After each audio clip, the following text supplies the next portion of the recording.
When are we ready?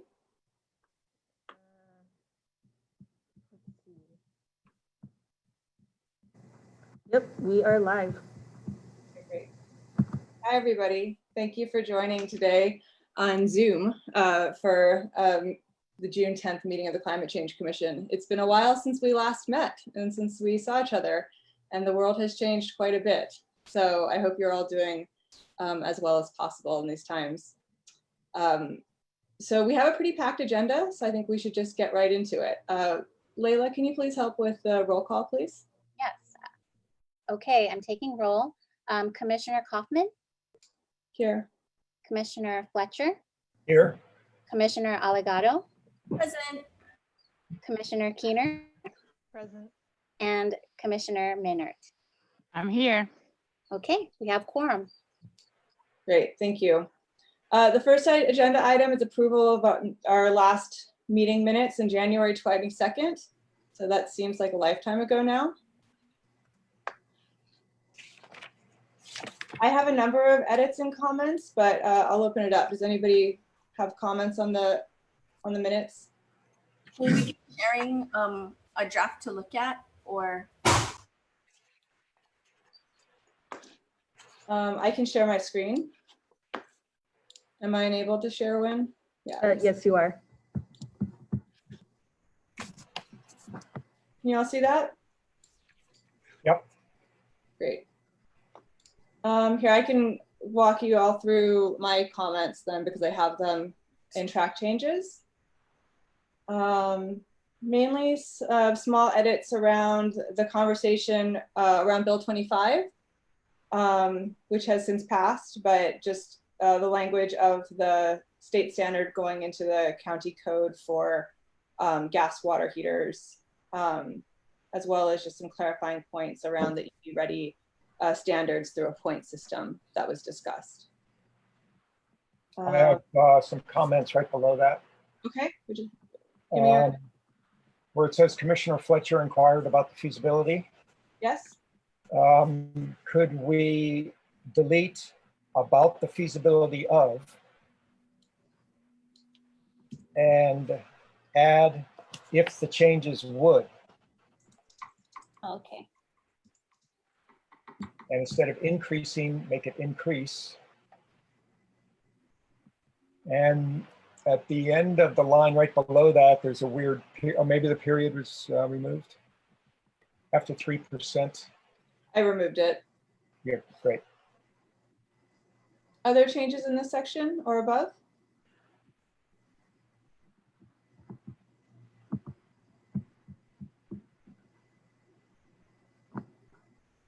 Okay, I'm going to keep scrolling down. I think this was a leftover from our prior minutes in formatting. This seemed out of place, mainly because you weren't actually at the meeting, Rosie. So anyways, I think this whole Allegado motions and suggested section is just a kind of typo carryover from the prior version. Okay, thank you. Yeah, I was looking at my calendar and I was like, I don't remember this going to this meeting. Okay, these two sentences should be struck. Wait, on number 7? Is that what we're talking about? It was before number 7, between 6 and 7. Vicky, you're really hard to hear. Oh, okay. Let me try unplugging. Is that any better? Yeah, much better. Okay. Weird.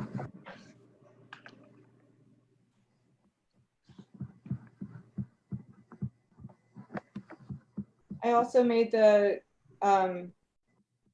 deletion of the word officially in supporting the commission, just because it is through UH, not through the city.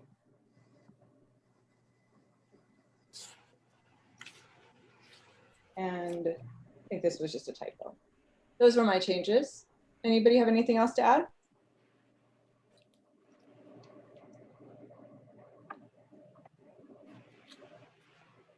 Can I get a motion to approve the minutes as amended? Motion to approve. Second. All in favor? Aye. Aye. I Okay, the minutes are approved as amended. Thank you, everyone. Let me stop my share.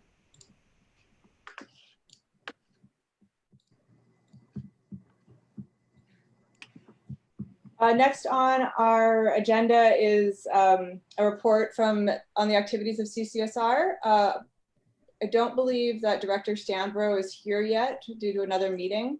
So if there are no objections, I'd like to move this agenda item to later in our agenda. Are there any objections to this? Okay, hearing none. Let's table that until, I don't know if we could just say later or do we have to say the end? Anyhow, we'll come back to that agenda item. Next is an update on the Community Kuka Kuka project and data request. Lala Nuss will be giving that update.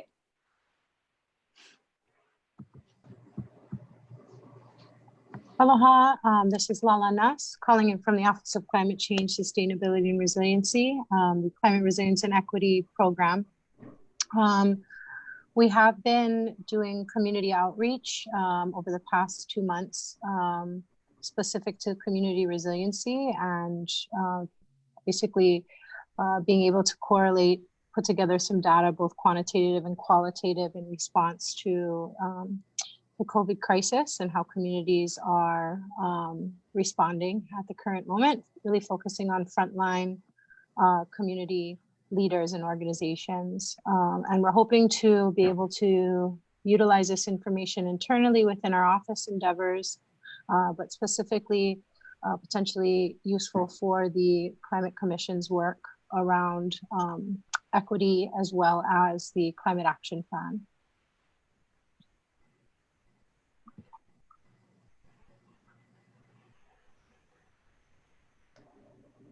Thank you, Lala. Did you say how many have already been done? As of right now, we're tracking about 30 that have been completed, and we'll be finishing potentially up to 50 by the end of June. As far as a time frame, we will be analyzing the data in the beginning of July and having an initial preliminary report to report back to our community leaders as well as our office and the Climate Commission mid-July, as well as having a virtual report out or debrief with our community leaders that participated in the Kuka Kuka sessions. We're hoping some of this information will be useful to supplement or complement some of the efforts that the Climate Commission has been undertaking. Yeah, definitely. Thank you for that, Lala. And I'd like to say that from the Commission's position with respect to the equity paper, kind of that community component has been what we're missing and we're interested in getting access to with respect to the data and the analysis. So we'd be very appreciative of sharing the data that you're getting from this work and figuring out how to better integrate it into the equity paper. Sounds good. Thank you. Yes, I look forward to supporting the efforts. Thank you. Lala, can you describe what the agenda is? What do you guys cover? What do you talk about? And also, how many people typically have been attending? Sure. So the current form of the Community Kuka Kuka is been adapted from its original framework. Originally, pre-COVID, our office was going to do 2 intentional community outreach programs. One was the climate change open houses, which were going to be public open houses, interactive design in each district. And we were scheduled to start in the middle or end of March to do those. The equity program specifically was going to take that and do a deeper dive, prioritizing frontline community organizations on the island of Oahu to be invited into or asked to be invited into community spaces to talk story about climate change and community needs and abilities. Since COVID happened, we had to cancel those climate change open houses, but we really wanted to forward the work as far as community outreach during the time of crisis. So we adapted the climate Kuka Kuka to be more community resilience focused and dialing into community in the time of crisis. So we've, with the database of frontline community organizations, we've reached out to them and set up 1-hour interviews. And the idea behind Kuka Kuka is the genuine exchange of information and relationship building to be able to get authentic storytelling frameworks, to be able to receive qualitative as well as quantitative data from community leaders that are on the front lines during time of crises, and asking a series of questions, one based off of the responses of community, the needs, concerns, and abilities during this time of crisis that have been experienced. The second part was really looking at community resiliency during time of crisis. And the third area was looking at relationships between the city and county, our office, and community leaders, and how we can improve those relationships moving forward, and looking at access, agency for those communities to better participate in decision-making and be represented both in policy as well as decision-making processes within our office and the city and county of Honolulu. Basically the end product or the report that we will be putting together will be focusing on both quantitative and qualitative data. A lot of this methodology is being guided by certain sources within UH, as well as academics within community-based development in Hawaii.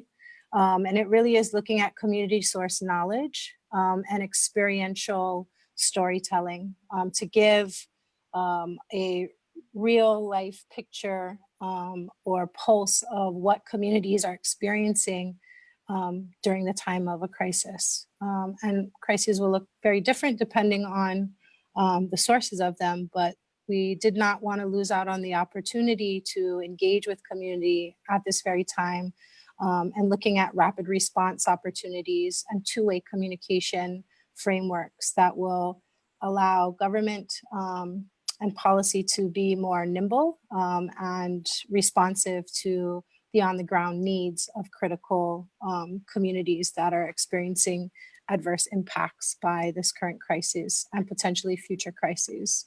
There were some connections and conversations between climate change and COVID in certain areas, and that was another component. So the report will ideally have some qualitative and quantitative data looking at some demographics and regions of the island that are being represented. It'll also be looking at some supplemental information, qualitative wise, as far as quotes or themes. We will be coding the information and being able to pull out themes from there that will be relevant, I think, to our overall work, that integrating equity into all aspects of our climate change efforts is going to be incredibly important moving forward. That's fantastic. Thank you, Lala. Mahalo. Thank you, Lala. I really look forward to that information being shared with the commission. So I think, you could find a way to pass it to the commission, particularly Commissioners Keener and Allegado working on the equity paper. But perhaps we can also schedule a time where you can really present on the work to the whole commission. I'd be more than happy to. Looking forward to it. Thank you. Great. I'd like to see if there's any public testimony on this agenda item before we move on. And I'm also well aware that this is clunky via video conference. I cannot see all of the participants on one screen, which is a nice turnout. But I think that means that if you have some testimony, you can write it in the chat, as well as just say that you have something to say, and we can also unmute you and give you a chance to provide testimony. So for those of you I can see, you can raise your hand or put that little hand emoji up there. Or you can also write in the chat to everyone.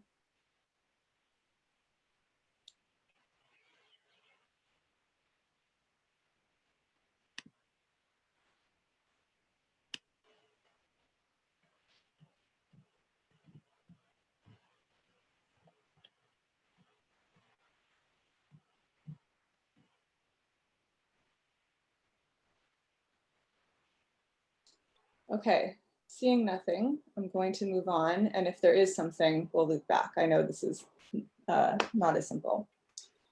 The next item is communications and correspondence from the public. We received no testimony prior to this meeting, other than that I'm aware of. Gwen, can you confirm that? Confirmed, no testimony prior to this meeting.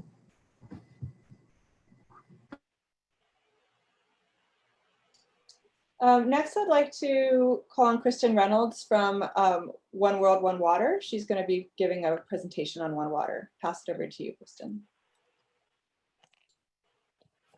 Thank you. Thank you. Good afternoon, everyone. Thanks for taking the time to listen in.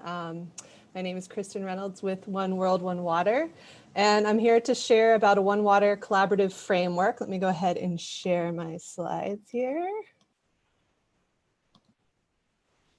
Everyone seeing a beautiful picture of downtown Honolulu? Okay. So also on the line is Barry Usagawa from the Board of Water Supply. And a lot of this work has been developed in consultation with them. So he'll be around for questions and discussion. Hi, everyone. There you are. Thank you. Hi, Barry. So One Water was first discussed with the commission back at the November 18th meeting, which, yes, does seem like forever ago now.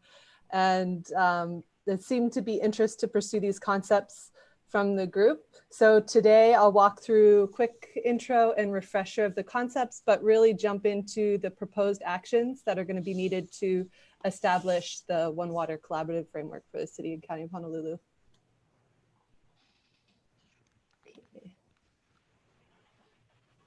Okay, so why do we need One Water? A large portion of the climate impacts are expressed in the form of water, from droughts, flooding, sea level rise, coastal erosion, freshwater security, and even wildfire. And the current governance structure isn't designed to collectively plan for, budget and design and build infrastructure in a way that can withstand the climate impacts we're going to be facing and we're already facing.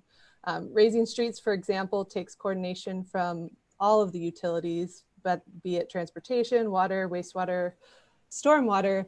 And once some communities start driving through flooded streets, they're going to look to the city for an answer. And how are you guys going to fix it?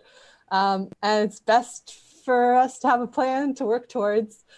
Given experience with the current pandemic, the value of having a plan and systems of communication in place ahead of a crisis is really invaluable. It can really decrease how you respond to the crisis, and have actions ready and communications in place can really decrease the impacts. So also just wanted to mention that the origins really, or the inspiration for looking at this One Water framework, it's really following the leadership of the mayor's directive setting the targets for back in 2018. And the point of this framework is really to outline how everyone can work together to get some of those targets met. Oh, there were fancy graphics. So here's some of the aspects of the One Water framework, and I'll get into a definition next, but it really encompasses all of climate, recycled water, drinking water, infrastructure, flood control, stormwater. So those are a lot of the topics that One Water framework will address and cover. A little more about what One Water is an integrated planning and implementation approach to managing finite water resources for long-term resilience and reliability, focusing both on the community and the ecosystem needs. So this is the Water Resource Foundation definition. There's many out there, but this one's pretty central. And it can be used, the One Water concepts can be used for different end goals, but it is commonly used for resilience and climate in other cities, including San Francisco, Miami, LA, and Austin. And one example I like to share from San Francisco is their program. They started in 2016, and between 2016 and 2019, some of their accomplishments from implementing One Water were 272 green infrastructure projects, which removed 63 million gallons of stormwater from their sewer systems, as well as increasing water use efficiency across 60 acres of parks. So it's really focused on delivering and implementing, not just feel-good collaboration, although that's part of it. Okay, so how do we apply One Water? When we approached this work, we really wanted to start with existing plans and programs, recognizing we really want to focus on action and leverage what already exists. So laying out the city structure and looking for integration points was a key piece of this. I'll walk you through that. Then formalizing those integration points, collaborative actions. And essentially, we're really looking to establish, in essence, a scope of work with shared priorities and demonstration projects and get going, get some things done.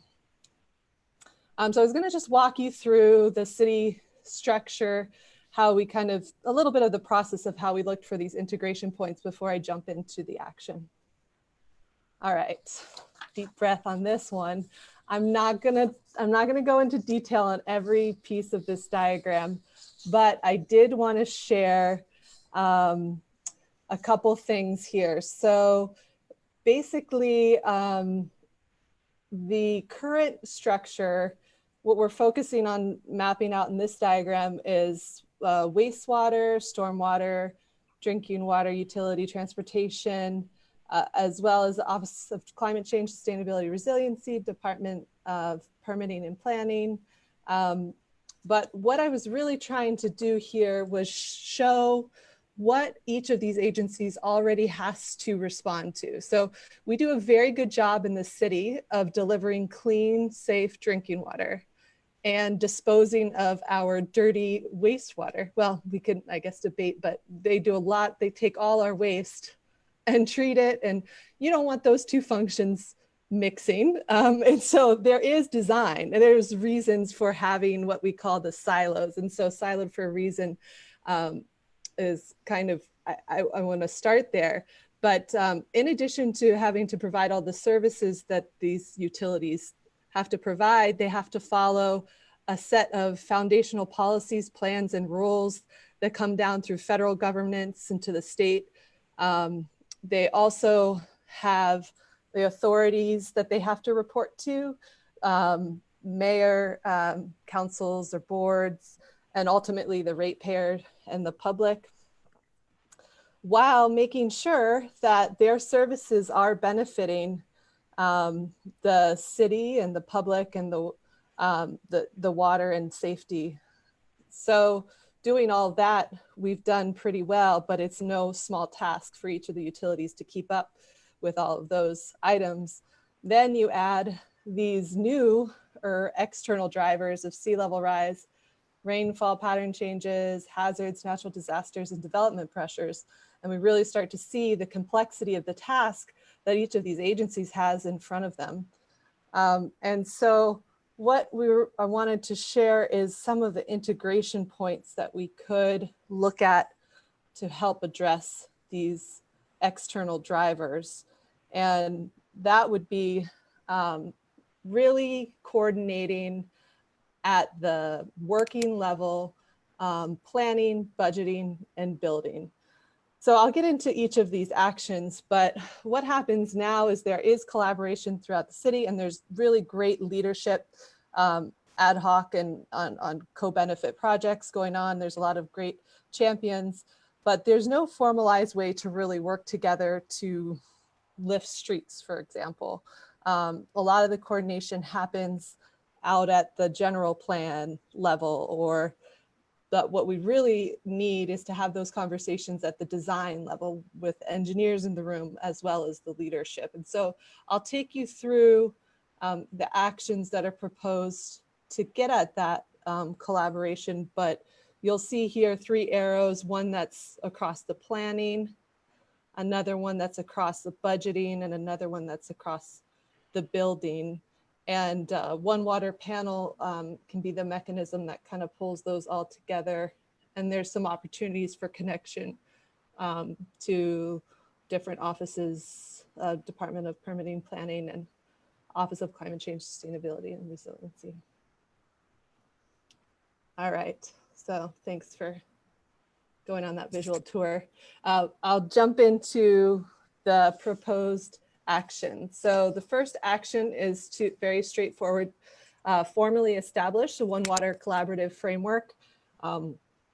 This framework really is meant to work as a set of collaborative actions, a guiding set of collaborative actions for a group of separate but connected entities. So you can establish a One Water framework much more formally by having like a new office or this full big plan, but really what we're talking about is having an establishing an ordinance to authorize the collaborative actions and then get to work. So that's the first action. Second is to establish a One Water panel. So this group of individuals would consult on the city projects and programs. They could coordinate on private development master planning, talk about updating building codes and design standards, and kind of going off that idea that you want to have the people in the room that are doing the designing and know all of the numbers and the details. I think it should be authorized at the department head level, but participants from the division head level. So the folks who are really doing the project design and kind of know the latest on, you know, where everything stands in the projects. The third action is to establish a One Water component in the broader planning framework. And I don't want to take a ton of time going through our planning framework here in Hawaii, but what we thought would be the right level would be at the functional planning level, which, let's see here, which would connect to the general plan and development plan and sustainable communities plans, as well as the watershed management plans. But the functional planning requirement applies to kind of the utilities, and it should lay out, you know, the general plan, development plans kind of lay out the goals, but the functional plan should lay out more of the projects and how they're getting to those goals. And it should be kind of, and those are currently under different stages of development within the different departments or agencies. Let's see, moving along here to action 4.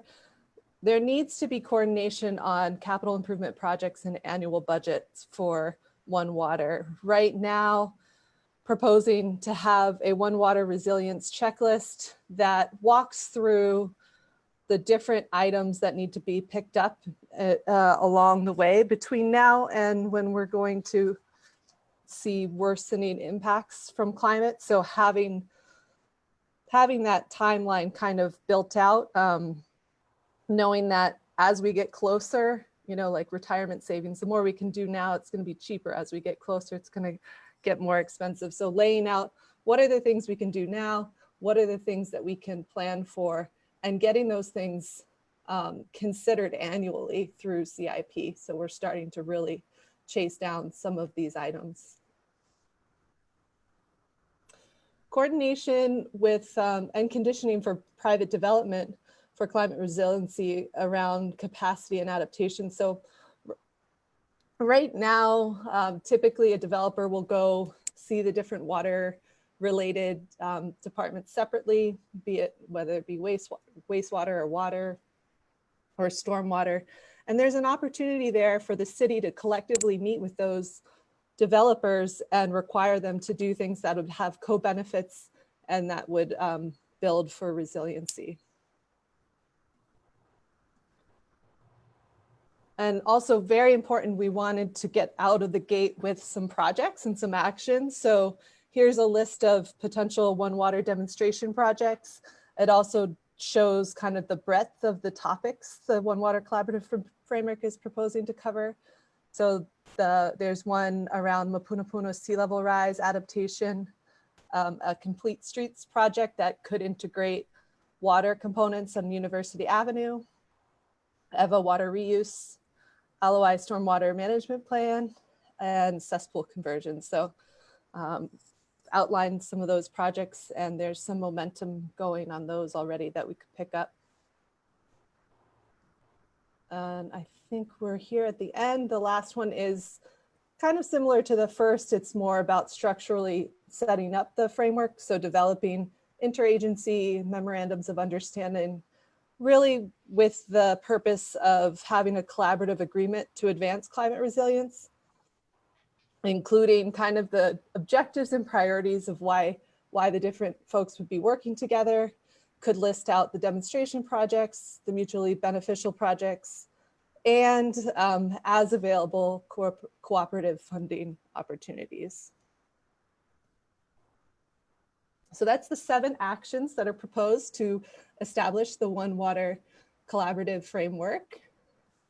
And I know I kind of rushed through those. There is a white paper that discusses those in more detail, and I think we may have some time for questions and discussion. But I just wanted to end with, we're in a really unique position here in Hawaii. We have full political control over our watersheds, and we're a headwater state, and all of the water that we have goes to our ocean. So that's very unique. So we're in a position to really demonstrate this well and be a leader in One Water.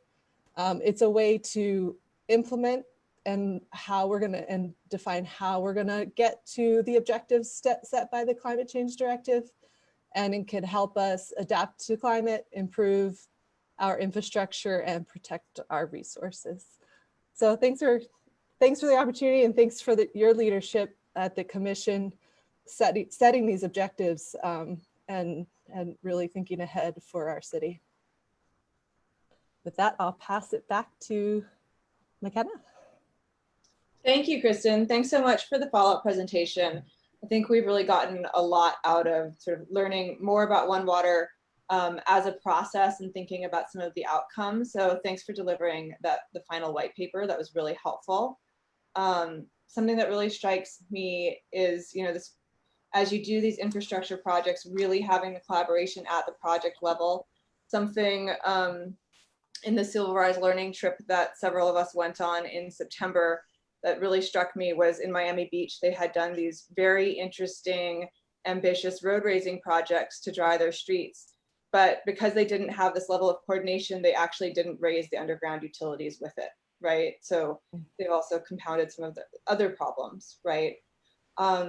Anyways, before we get into discussion about the Commission memo, why don't I open this up for questions or comments from the Commission, and then questions or comments from the public. So as a member of the public, if you have a question or comment, can you please sort of just figure out how to raise your hand through the chat, or if I can see you on my screen.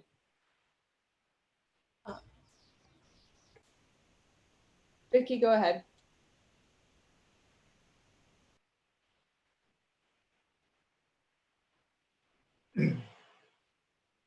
Vicky, we can't hear you.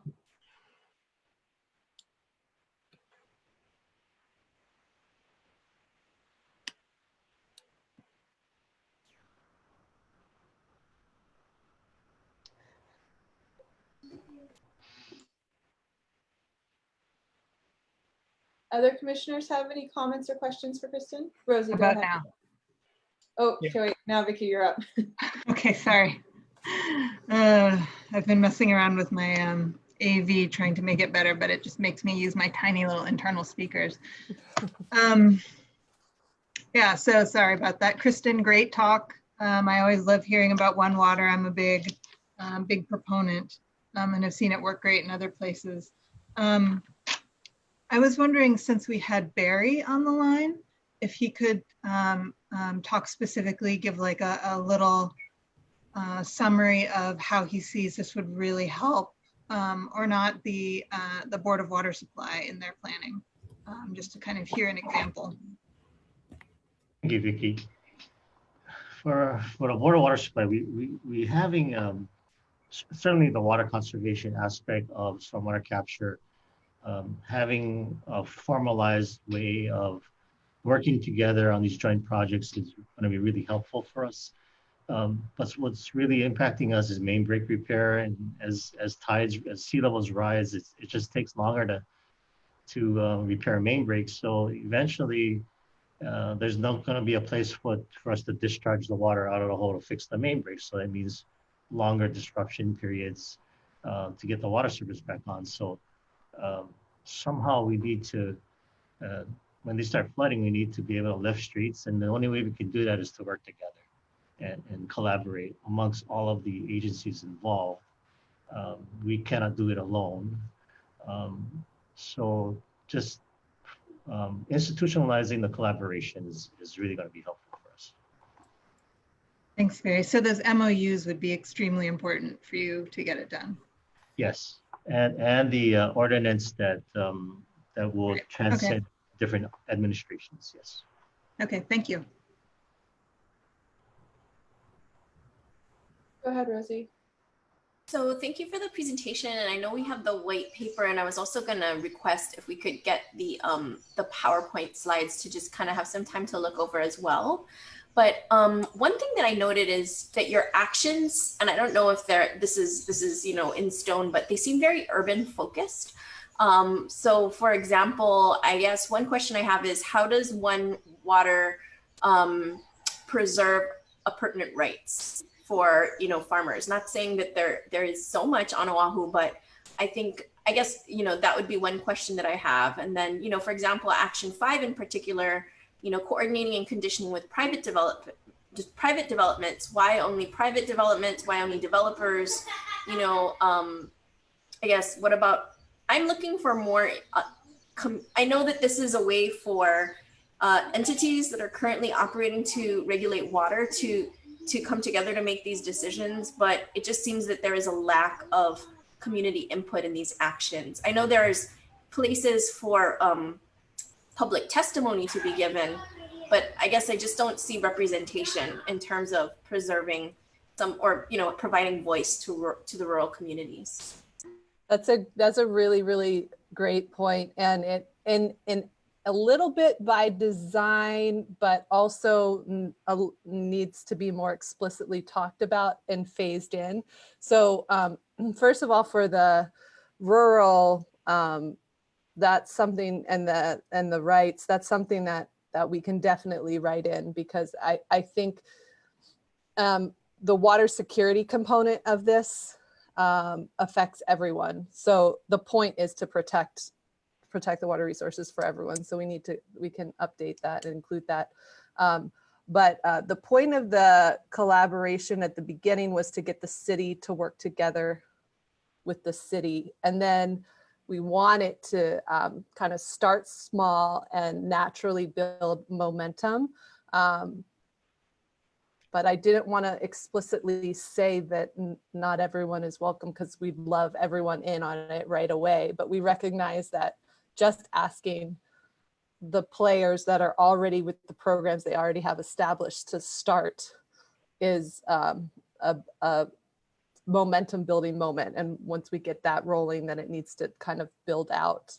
I don't know if that's the right approach, but that's kind of the approach that we were envisioning. And I don't know, Barry, if you want to leverage connection to the watershed plans and that piece. Right, too, exactly. right? That's where I was going with it, because in I think it was the second slide that showed one water, but on the bottom it had the Ahupua'a model. And our watershed plans are embracing the Ahupua'a concept. So where collaboration could help, for instance, as an example, the Kolapoko Watershed Management Plan identified a catalyst project in the Waihee Valley area. We started the discussion with Key Project and the folks out there. And now we are, within the next couple of months, we'll be submitting an environmental assessment for the Waihee Riparian Learning Center, which is going to restore ancient Loikalo terraces in the back of the valley on Parks land. The Board of Water owns the back of the valley, Parks owns the front. So it's a collaborative effort between Parks and us. We wanted to put an RFP out to hire a nonprofit organization to restore the Loi. That's just one example, but we have a Loi restoration in Manoa that we're working on. We already did one in Makaha. It takes collaboration to do these. It may not be, city agencies per se, but certainly when it does involve other city agencies, the One Water panel could, collaboration will make that happen faster. So it does address the pertinent rights, riparian rights. We intend to work with the Water Commission on those types of surface water issues, which will be impacted by climate change and drought. So, it is a broad, holistic, environmentally holistic type of plan.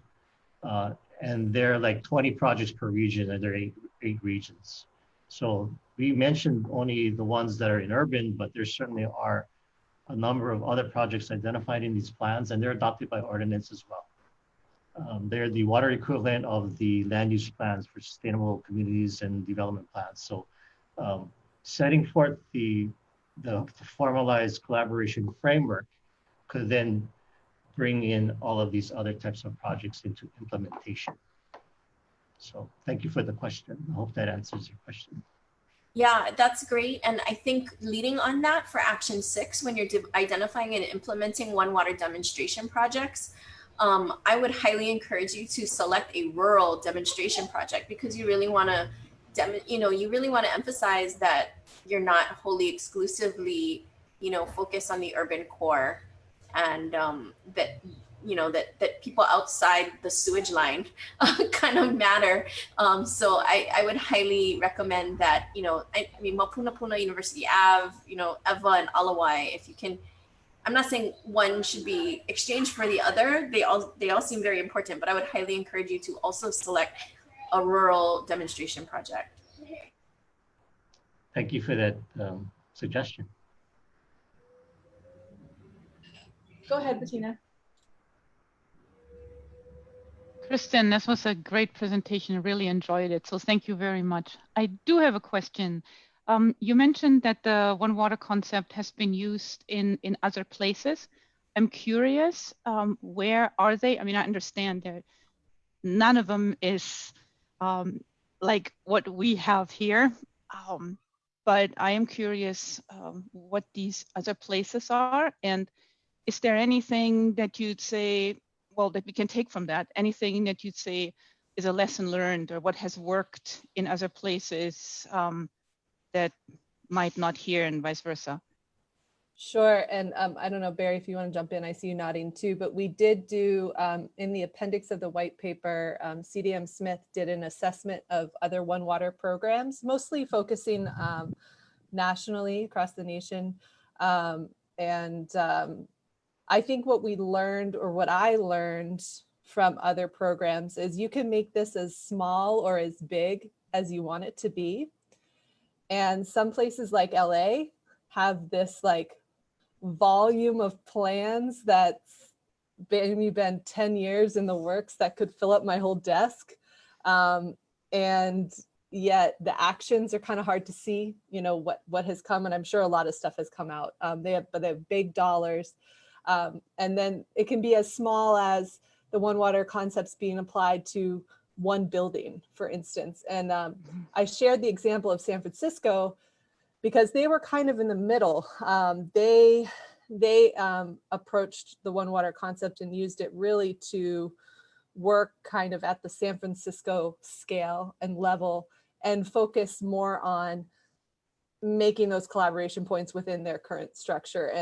And I think that's how we're presenting it, because really wanted to focus on action, not just another holistic planning framework that we can rebrand and maybe goes out of style and miss the opportunity to do something with it. So we recognize that kind of that middle model of guiding principles of collaborative action might be the best fit for what we're trying to accomplish here. That's great, great answer. And I look forward to reading your white paper now. Thank you. Sure. for either Kristen or Barry, can you talk a little bit about how you see the One Water framework relating to the conversations about the stormwater utility? Yeah, we are, so I'm on the stormwater stakeholder advisory group, and trying to help out with some of the experiences we've gained with the water master plan and our stakeholder outreach, and you know, the addressing fees for low income and elderly folks. There's a lot of moving parts right now. We are working on on-site reuse projects and rules with the Department of Health and DFM. So for instance, in the new development area that Kristen talked about, having rainwater catchments and not just retention for stormwater, but also reuse opportunities, both outdoors and indoors within these new buildings, would help reduce the runoff and also reduce potable use on site. So those are good examples of how we can leverage those mutual benefits and into more of a structured type of program that deals with on-site reuse through a One Water lens. So. Thank you. Are there any last comments from the commission? If not, let's open it up to, oh, Chip. Kristen, like everybody else, thank you very much for a great presentation. And I really enjoyed reading the white paper. It's very well written.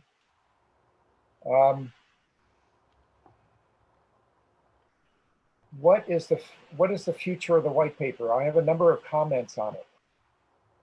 You want edits or? Sure. Yeah. Yes, I think the future of the white paper, it should stand as something, if the memo moves forward and something Climate Commission supports, I'd like you folks to weigh in and it be something you can own. So yeah, yes, please. Good, I agree. Well, a couple of quick comments on page 5. The 5th bullet, you refer to saltwater intrusion in parts of the aquifer. Can you make that Caprock Aquifer? Sure. Because it may lead someone to think that sea level rise is going to contaminate our, yes, our drinking water supply. Yep. Maybe through the pipes, but not the volcanic aquifers. And then submarine groundwater discharge, as the Supreme Court just ruled on Maui. I think you mentioned it once towards the end of the white paper, but that's something that really has risen to be very important. Yep. And we know that throughout the PUC, in the Caprock Aquifer, the water is heavily polluted. Okay. And then you also mentioned Shelley's new paper. Thanks for that. Shelley Havel et al. Very timely.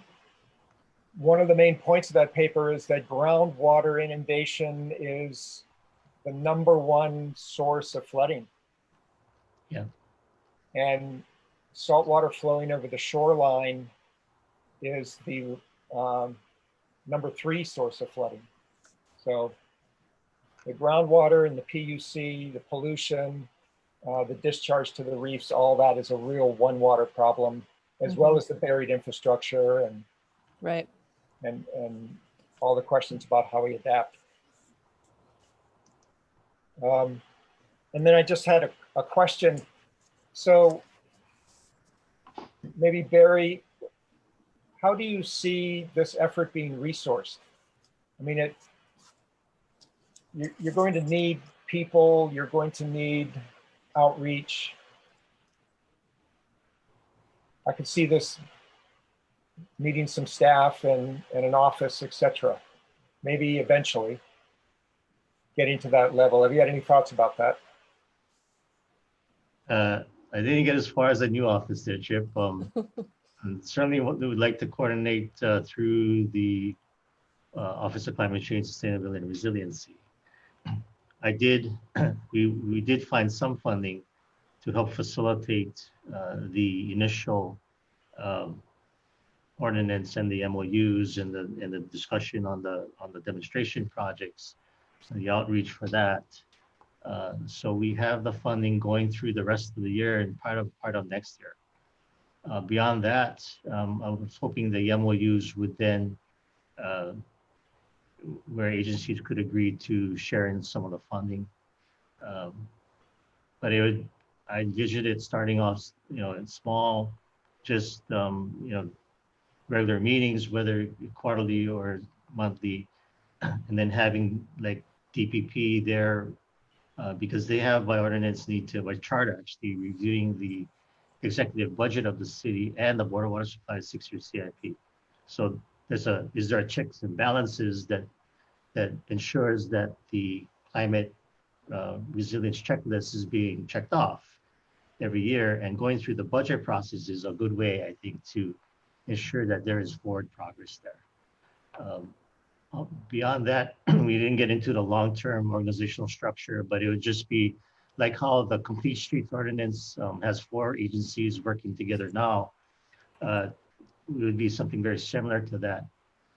So not necessarily an office, it would just be an effort that is formalized. Great, thanks. That helped a lot. Thank you. And I would add too that if I can get another chance at revising the white paper, then I would add that rural project, and I would probably want to do Waihe, Loi Restoration as one of those projects, because it is a collaborative project. So having another bite at the apple on the white paper would be great. So thank you. Well, I have several other comments that I didn't talk about, so we'll get together on that. Great. Thank you for your help. Are there any comments from members of the public? Looking at the chat, I see none.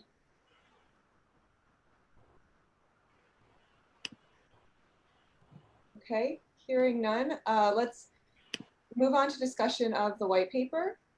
Taylor, can you please share your screen and pull up sorry, not the white paper, the memo?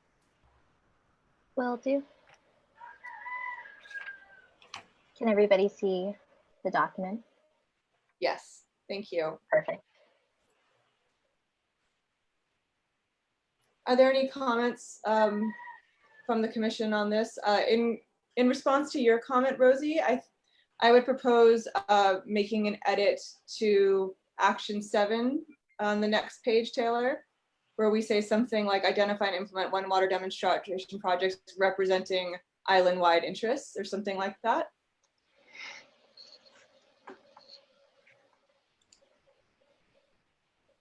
Would that be sort of sufficient language, Rosie, or would you propose something separate? Yes, I am noting that the wording or the order of stuff is a little bit different. Like, so on the slides that she presented, action 7 was the interagency MOU. Action 6 was the demonstrate. So I don't know, we have to like align that. I just wasn't sure which was the most recent copy of, so whatever it is, we just have to align it with that. That's my fault, sorry. My PowerPoint had different logic. You guys got it right here. Okay. Okay. Because like, for example, the action 5 on your PowerPoint is coordination and conditioning private developments, but I don't see that actualized here in the actions. So it is the same as the, right. So, right, that's right. So if 7, the demonstration projects was, I would go with the white paper and the memo. This action list goes with the white paper and memo, and I apologize, I did not have the PowerPoint in that same order. Oh, okay, okay. Yeah.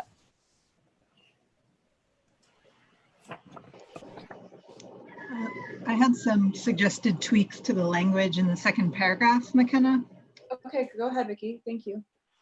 So in the second paragraph, starting with, as a commission, we emphasize the importance of effective water management amid increasing climate change conditions. I thought that read a little bit odd.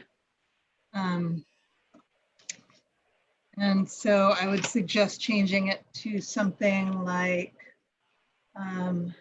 effective water management amid increasingly extreme and unpredictable climate conditions.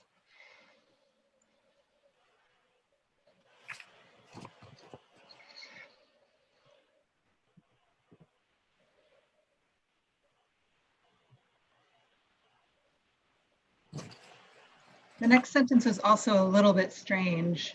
Many climate change impacts involve water characterized as either too much or too little of it. Is there a way to just streamline that into something like? I was going to suggest getting rid of it. Getting rid of what? Of it, the last two words.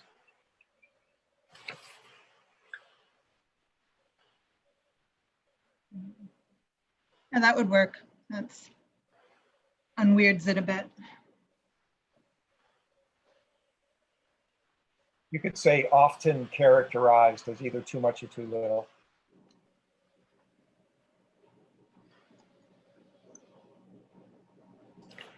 And thank you, Taylor.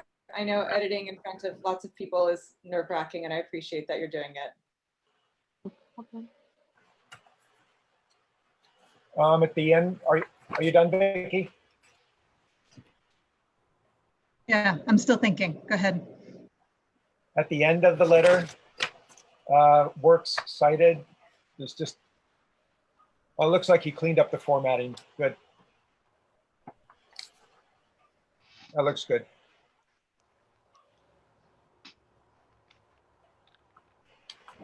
I do wonder if in the highlights, we should put something about groundwater recharge. I don't think it really, sea level rise, rainfall events.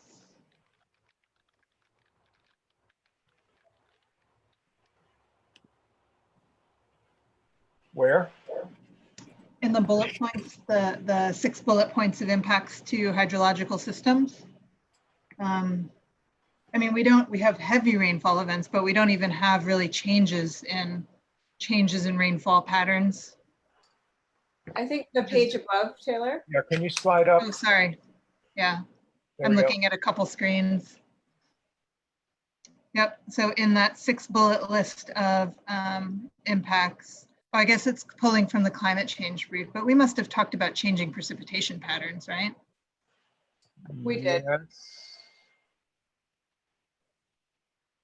So warming at higher elevations impedes precipitation. Actually, I'm not sure we want to draw that linear relationship. Yeah, that one's kind of odd too. I would suggest striking that one and adding one more on variability. I mean, you could say warmer at higher elevation increases evapotranspiration. Mm-hmm. That's, But it's sort of warming everywhere does.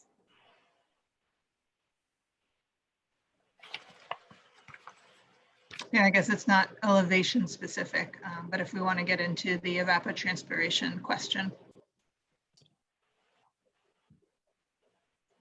Taylor, I think you could edit that line to just say warming increases evapotranspiration.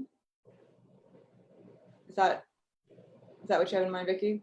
Yeah, warming increases evapotranspiration and is more severe at higher elevations. Yeah. Evaporation. Transpiration. Piration. And don't worry, we can fix any sort of editorial things later. Thank you, Taylor. Yeah.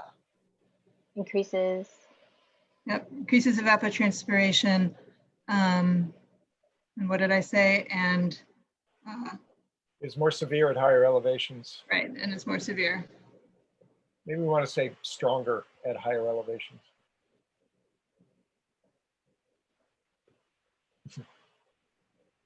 And then get rid of precipitation and stream flow there. And get rid of more. And more.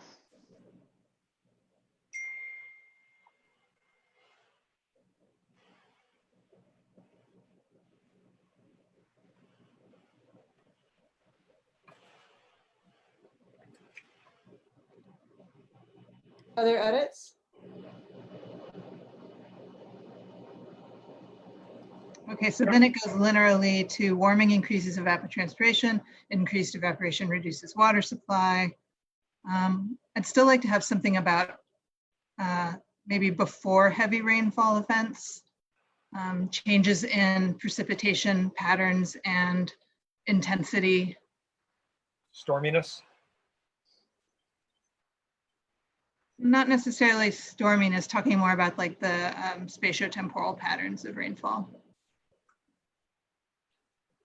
So, Taylor, I think if you put the cursor right by heavy rainfall events in front of the H, can be, sorry, Vicky, will you repeat that? Sure, so changes in precipitation, pattern and intensity,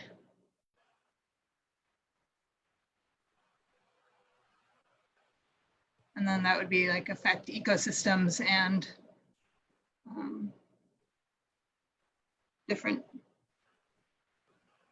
Human use?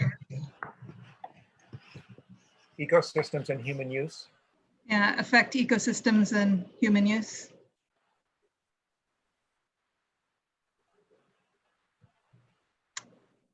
Affect ecosystems.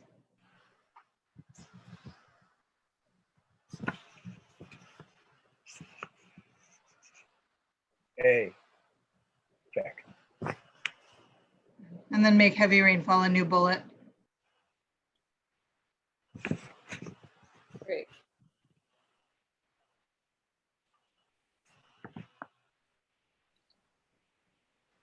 How about tropical cyclones? You want a bullet in there about the potential for increasing extreme weather events? You think that's not in heavy rainfall already? No. We do have a for example. It's not exhaustive. I mean, tropical cyclones bring storm surge as well.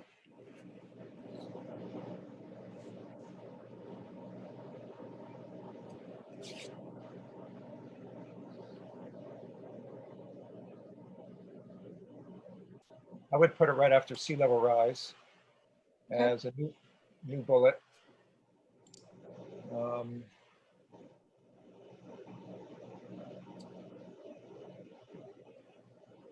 Models predict increasing occurrence of tropical cyclones. Occurrence? Occurrence, yep. Tropical cyclones and associated impacts.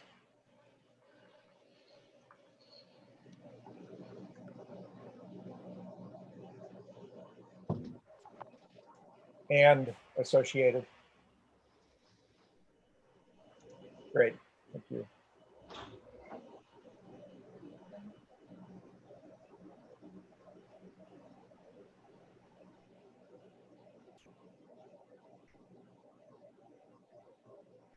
Other edits?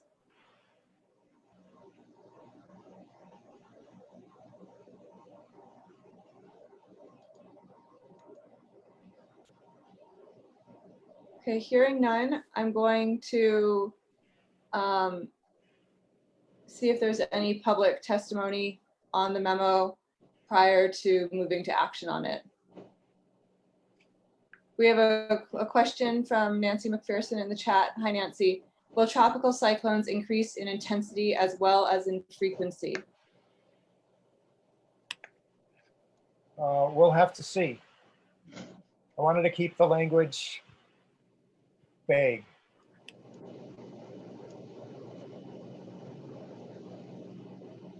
I saw a Shaka sign. I think that might have been you, Henry. Did you have a comment?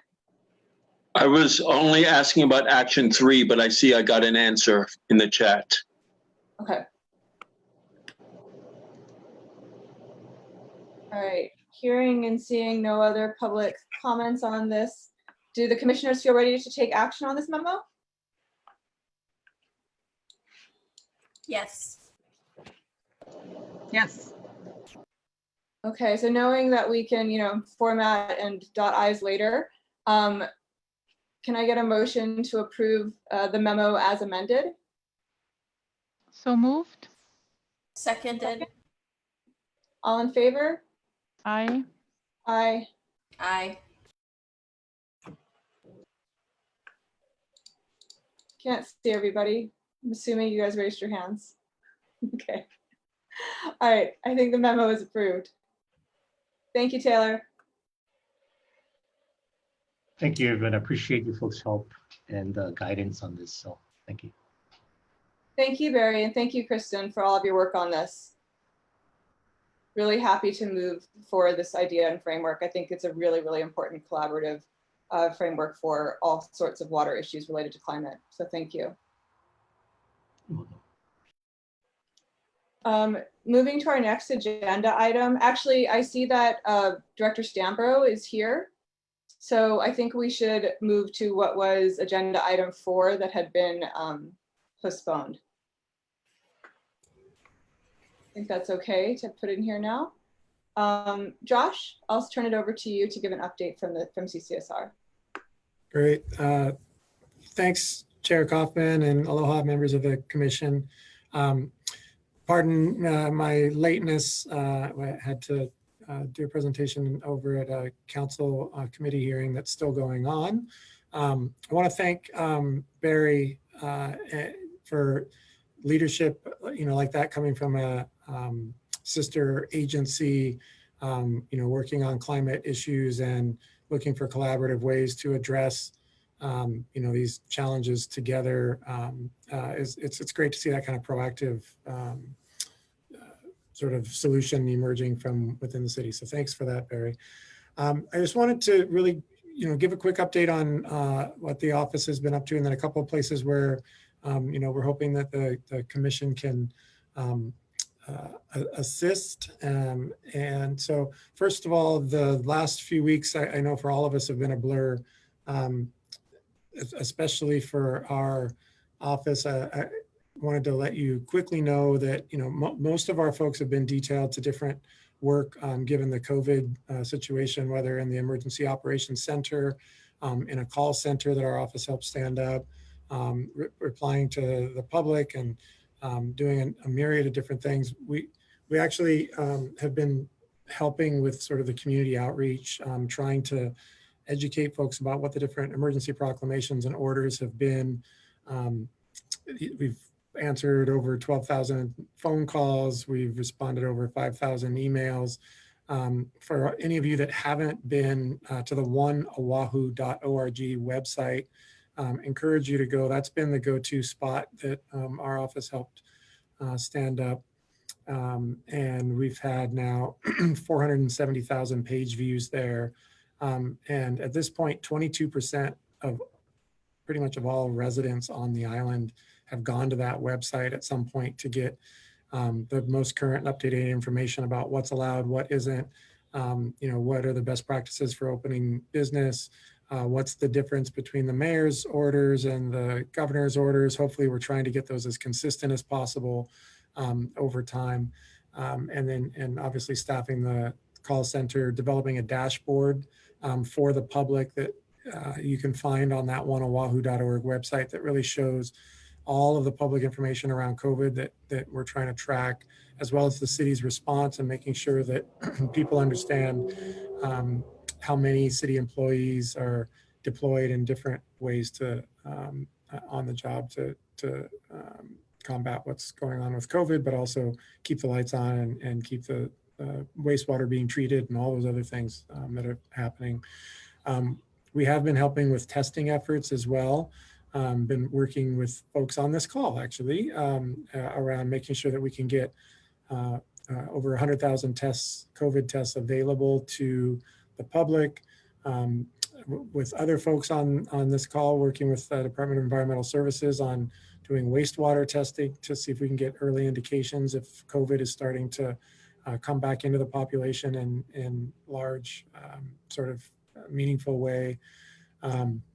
And then a huge part of our office, and probably most germane to the commission, our work has been around trying to help facilitate the sort of the strengthening and the expanding of the Office of Economic Development to basically have a recovery effort.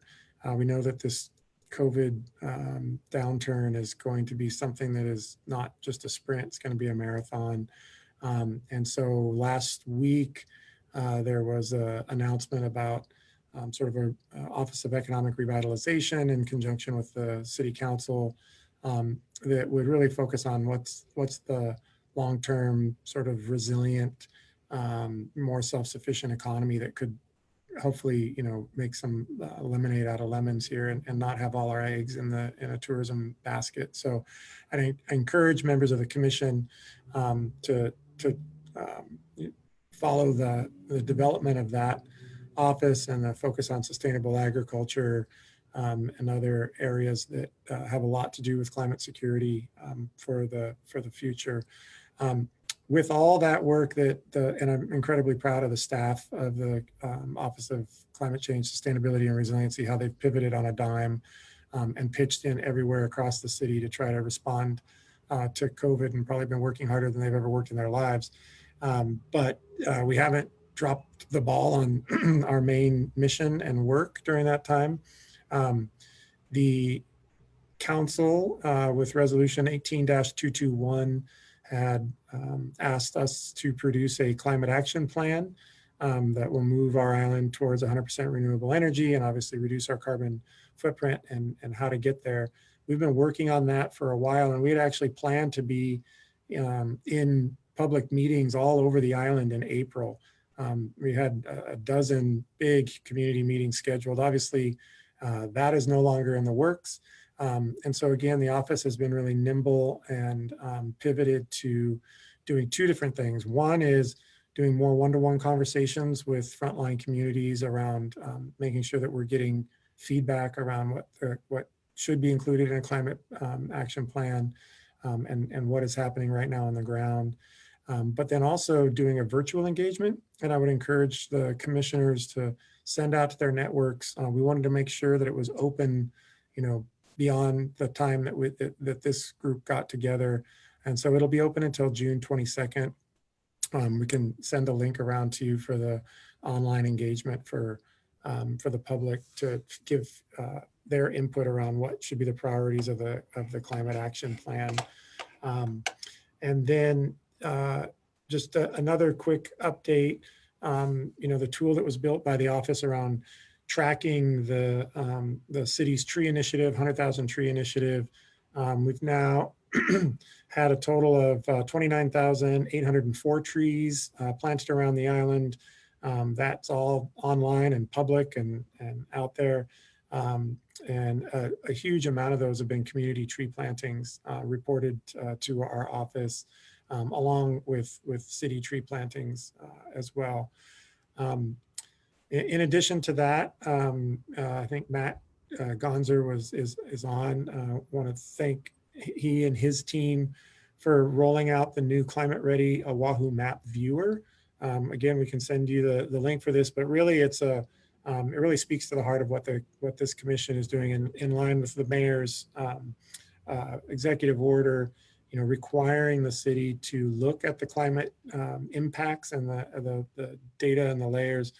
We've got a new tool that basically overlays all of those in one place instead of having to go to 7 or 8 different sites to get the information geographically on our island. Now there's a GIS site that you can go and click and toggle on the layers that you want to see, so that you can see exactly if you're proposing a project, you're looking at developing a piece of land, or if you're remodeling your city base yard, there's a place where you can go to see exactly what the different, whether it's heat index or whether it's sea level rise, all in one place. So it's a huge sort of streamlining for people to get solid information. And then finally, I just want to pass on to you today the letter and a request from Mayor Caldwell for this commission to use your expertise to give us a sense of what the social cost of carbon is and should be here locally. Obviously, as we develop different, the climate action plan, as we try to, look at the value of trees, as we do all the new, projects, proposals, and policies, knowing exactly what that risk is to society, what the cost of carbon is really important. And we've been doing work with the PUC, trying to factor what the cost of carbon is there as well. And obviously there's a bunch of different numbers, everything from the EPA number to various, institutions and think tanks have proposed. We'd really like to see, and Mayor Caldwell would like to see, what's the mana'o from this group in terms of what's the right number to use here in a local context. And I think Wynn has got it pulled up on the screen, the letter of request from the commission to provide us information just as soon as possible, given your schedules around what we should use as a city going forward around that cost of carbon to factor in the risk and economics. So that's my update and request, and happy to answer any questions if there are any from the commission. Thanks. Thank you, Josh. And thank you for all the work that CCSR has been doing in response to COVID and really changing the work stream. And you guys have been doing lots of really important work. So thank you to the whole team. And I think, so when you scroll through the letter really quickly, I assume you'll email that to us and we'll be able to dive into that in a lot more depth, and really looking forward and working on that. It's a really important topic. And I'll just, I'm happy to definitely take the pen and work on that. And maybe kind of our concept is that there would be two of us kind of working on projects at a time. So if anybody else wants to. Are there questions for, oh, yes, Bettina. McKenna, I would like to work with you on this. Great. The cost of carbon. Yeah, thank you. Thanks, Bettina. Are there questions from the commission to Director Stambro? And also to let you know, Josh, Lala did give an update on the Kuka sessions earlier in the meeting before you were able to join. Great. I'm glad. Thanks, Lala. I saw a question here from Nate Hicks asking, is the social cost of carbon for a local level or a global level? So the idea would be, what is the right number to be used at a local level here? I think, the issue we face is we could use one of the numbers that has been offered in sort of a more global calculation. Obviously, we know island communities are more vulnerable, but we don't know if, we would defer to the expertise of the commission to, take the different numbers that have been generated and kick the tires on them and really try to come up with something here at a local level.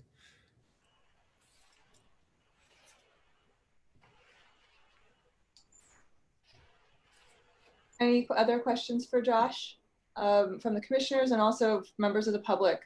We're having a good chat come in, so please keep putting your questions and comments through the chat. And if you also want to public testimony, I'll get to that agenda item in just a second.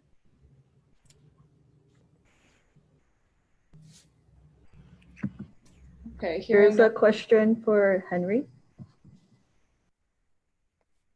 Yeah, just that social cost of carbon is a really nice sounding, polite way of saying you can pollute for a fee.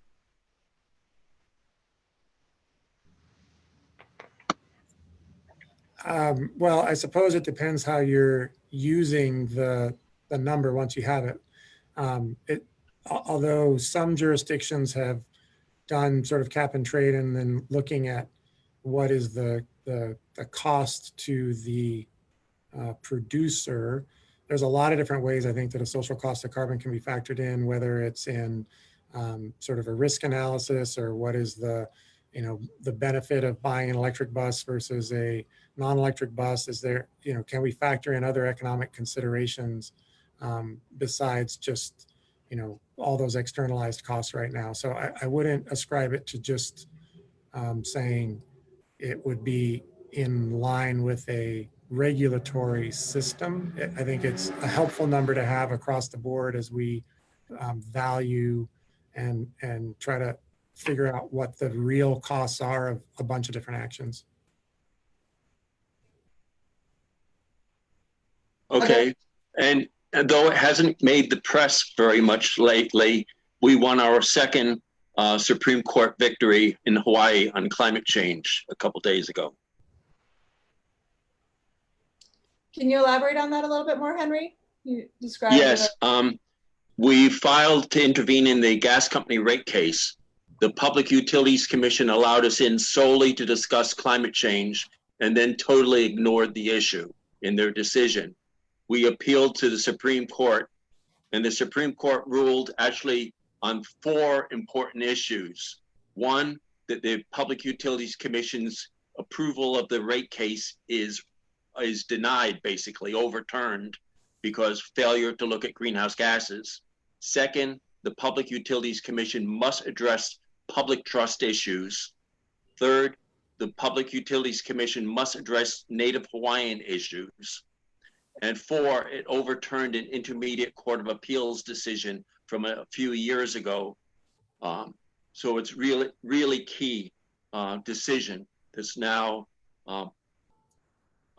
just released. Thank you, Henry, for that update. Are there any other public comments on this agenda item? Nancy, I see in the chat, so from Nancy McPherson, COVID-19 has starkly exposed how much healthier the environment and people's lungs get when auto usage and industrial emissions into the atmosphere are dramatically reduced. Is anyone studying those reduced impacts here in Hawaii? Josh, I'm assuming that's sort of mainly for you, and I don't know if anybody specifically is. Obviously, where we're positioned in the middle of the Pacific, 2,500 miles away from everything, and beautiful trade winds for the most part, although climate change is messing even with those. We don't get the same sort of concentration of pollution that other jurisdictions do, especially places that are backed up against mountains and that kind of thing. So I know that the intensity of the pollution from carbon fuels is less here, just as a matter of daily fact. It kind of blows out to sea than in other places. So we haven't seen the stark difference as much at a local level, and I do not know if anybody has been tracking it. I'll add that there was a recent article published in Nature estimating globally that in April emissions went down in April 2020 by about 17% in comparison to April 2019. And they then estimate what they think that'll mean for 2020 emissions. Of course, it all depends on if there's a second wave and all of that, but they're estimating approximately, what I remember is about 7%.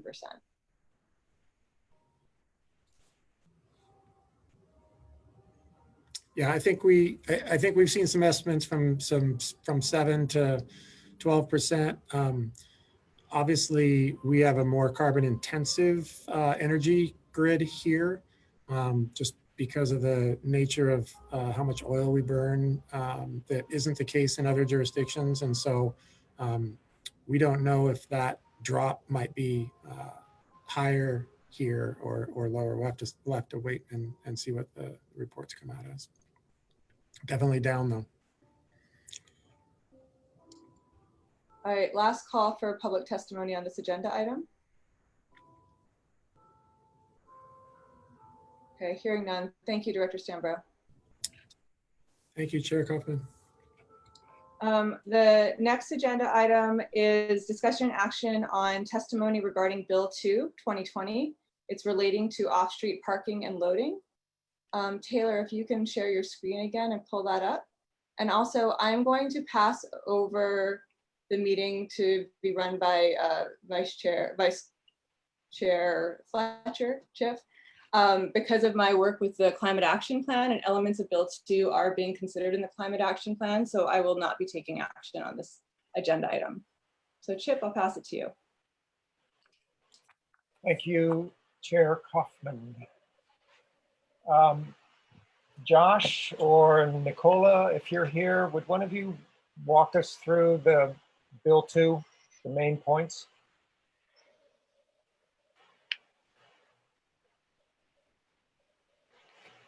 Yeah, if Nicola's on the line, perhaps you can walk through the main ones. If not, I can do that.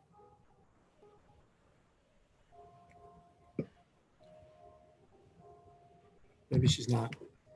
Yeah, no, I'm here, and actually Alex from DPP is. If you can hear me, okay? Yeah, we can. And if Alex is there, even better, as the primary department in charge. Thank you. I know we're putting you, Alex, a little bit on the spot. Yeah, and hi, Alex here. Can you hear me? Yes. Great. First off, I apologize because I had missed the question. So I'm assuming that it was, provide a brief summary of the bill. Is that right? Yep, that's exactly it. Thank you. Great.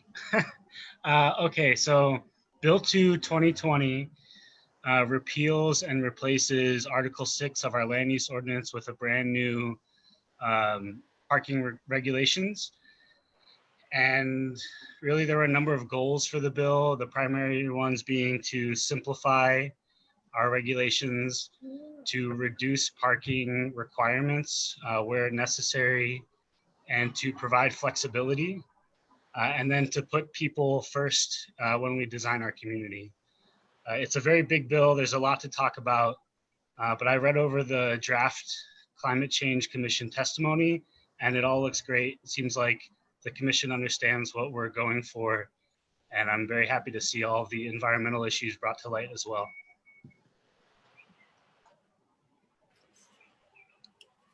Thanks, Alex. Yeah, commissioners, the action we're going to be taking is to approve the letter from us to Chair Anderson of the City Council. So you might have that handy.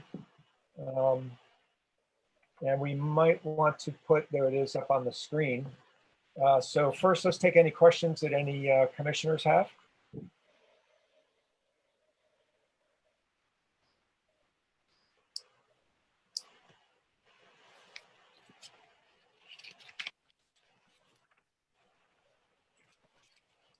All right, I don't see any hands waving. Why don't we take public testimony?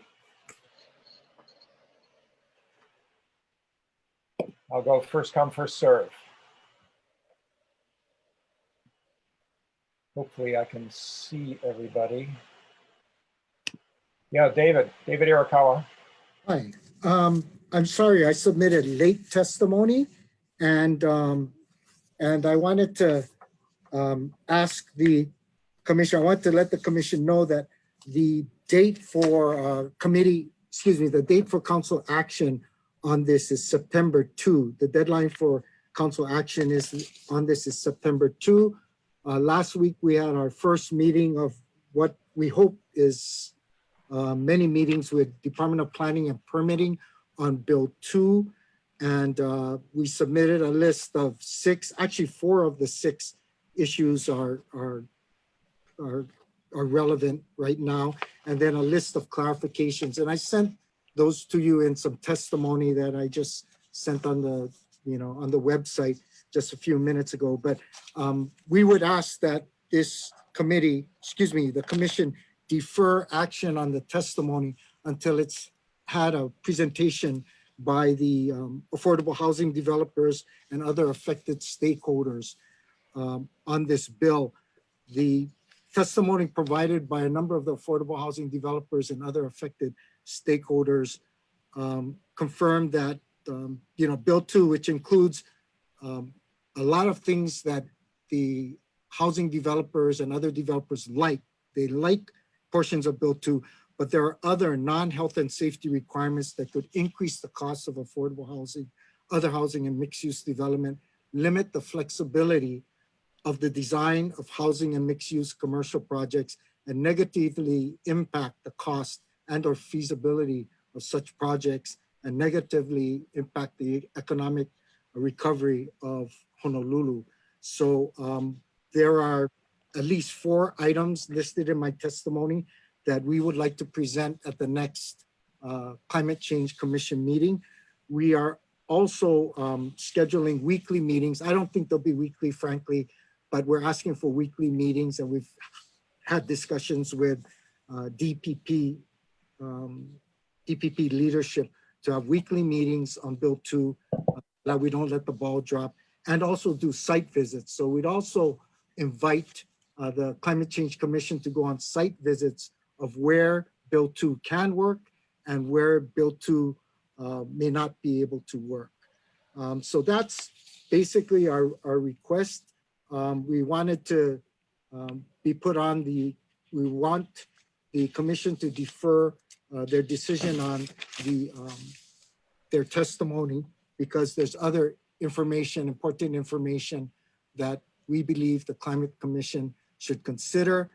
And they're relevant, and they affect affordable housing and people of different income levels. And so so that's our request. And we also want to be put on the agenda to do a presentation, and that's it. And also do status reports. We're willing to do status reports to the commission on the work being done between the Department of Planning and Permitting and the affordable housing developers and affected stakeholders. So that's it. I just had one question. Who drafted this testimony for the commission? Who's the author of the draft testimony? We all worked on editing it. Yeah, who did the first draft? Is it hard to answer that question? Yeah, I'm not sure. Okay, alrighty. So at some point, I don't know what we have to file, whether we have to file official request or what, but we'd like to know that. Okay. Noted. Okay. Thank you. Mr. Arakawa, I have a question. Yes, You, sure. Who's the we that you're representing today? Beg your pardon? Beg your pardon? Who is the we that you are representing today? When you said Oh, we were on that? Land Use Research Foundation. So Land Use Research Foundation includes a number of large landowners, developers, Hawaiian Electric Company, Hawaii Gas Company, A&B, Castle and Cook, Kamehameha Schools, D.R. Horton, the 2 largest affordable housing developers in the state, D.R. Horton and Castle and Cook. And I can send you a list of our members so you'll know. Also, NIOP, the NIOP, National Association of Industrial and Office Properties, BIA, Building Industry Association, has the same position. I have not talked to the Chamber of Commerce lately, but they had the same type of comments. I could go on and on. Commissioner Aligato, is that what you wanted to, or are you looking for? No, yeah, that's what I was wondering. I also was wondering if you could explain what was unsatisfactory about Vice Chair Fletcher's response, that we all had a hand in editing it. Oh, no, I just asked the simple question, who did the original draft?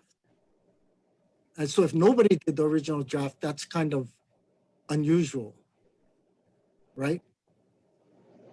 Everybody does an original draft. Somebody does an original draft. So. Thoughts were, that's okay. Mr. Arakawa, thoughts were forwarded to our assistant, Layla. Yeah. I submitted a couple of paragraphs to her. Okay, so Mela did it then. Layla okay. Kilolu. She is our is intern the right title? I see. Layla. Okay. No, that's all. That's all. Layla has a lot of the administrative responsibilities to collate a lot of our like our thoughts. Right. No, I get it. So if we filed a request for the emails that went to Layla that formed the testimony, we'd be able to get that if we filed an OIP request, right? right? If we Office of Information and Practices request, we could get that, right? Assuming that that's how it works, yes. I'm not. Okay. familiar with that Okay, whole thank process. you. We don't have Courtney on the call, do we? Okay. Hello? I don't know. I don't think it's secret or anything. I mean, I could tell you who drafted our testimony, right? You know, Can and everybody hear me? Yes, Yeah, we can hear you. Hi, this is Courtney. Sorry, I think I was muted on my computer, which resulted in me muting on my phone. But this is Courtney Suoko. I'm the Deputy Corporation Counsel representing the Climate Change Commission. So, Mr. Arakawa, if you would like to submit a UWIPA request pursuant to Chapter 92F of the HRS, the Commission is more than happy to consider that. sure. Excellent. Thank you. Commissioners, well, is there any more public testimony? Thank you, Mr. Arakawa. Yes, this is Kathleen Rooney from Ulupono Initiative. Thank you. I just wanted to thank the Commission for taking up and really just highlighting a lot of the climate change implications. In a lot of the discussion, it focuses on urban issues and development and those types of things, but I think it's also really important to discuss its environmental impacts. Notwithstanding Mr. Arakawa's concerns about certain developments being able to push through, I think there's a lot going on in this bill that we can be excited about. In addition to the climate change, but also the affordability benefits and really just, an update to a 30-year-old ordinance and really streamlining it. And, I really encourage everyone to take a look at the Planning Commission's submission because it has DPP staff report that's 20 pages, as well as a lot of the background information and the technical assistance that was provided over the past year and a half to help develop this proposal. I remain optimistic and confident that we can find a way to get through all of the smaller issues that remain. But I think it's great that you guys are chiming, or that the proposal is to chime in and support, because I think the more folks chiming in, the stronger this proposal can be and really help achieve all the objectives that have been outlined by those at DPP and others who have been participating over the past year and a half. So thank you. And I'm glad and I hope the support continues. Thank you, Ms. Rooney.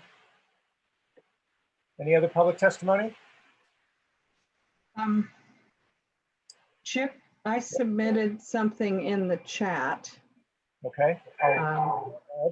Reducing parking requirements for affordable housing projects near rail stations can increase the ability of developers to provide more affordable housing, as they can increase the number of units provided within the building envelope and height limits.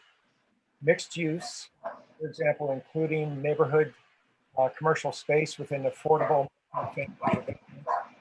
can also positively impact. So I hear an echo. That's probably because not everybody is muted. You should all mute. Thank you. Positively impact affordability, reducing the parking requirements for neighborhood commercial in mixed use projects would be helpful. Several of those points are pointed out in our commission letter, in fact, so thank you for that. More public comments?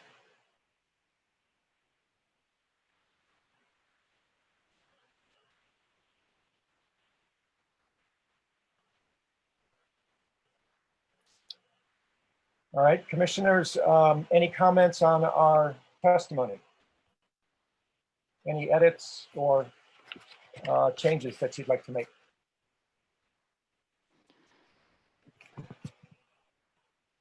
Chip, I have the hardest time. This is Bettina. I have the hardest time reading this on my screen.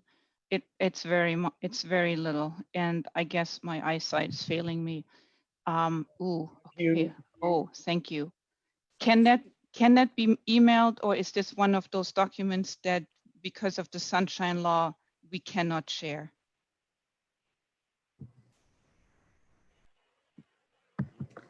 It was part of the email package from a couple of days ago. Oh, dang it. I think the email package was a PDF, I believe, right? It wasn't a Word doc, so yeah. No, I got a Word doc. Oh, you got a Word doc? Let me go recheck.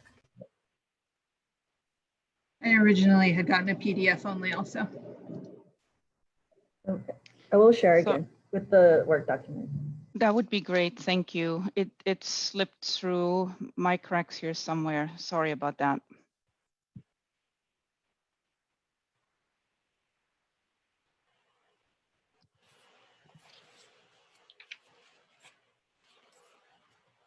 I can do a quick read.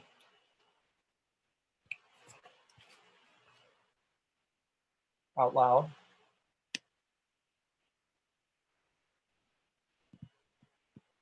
If others would benefit from it, don't do it because of me. If others would benefit from it, that would be great. How long is it? Oh, it's a page and a half.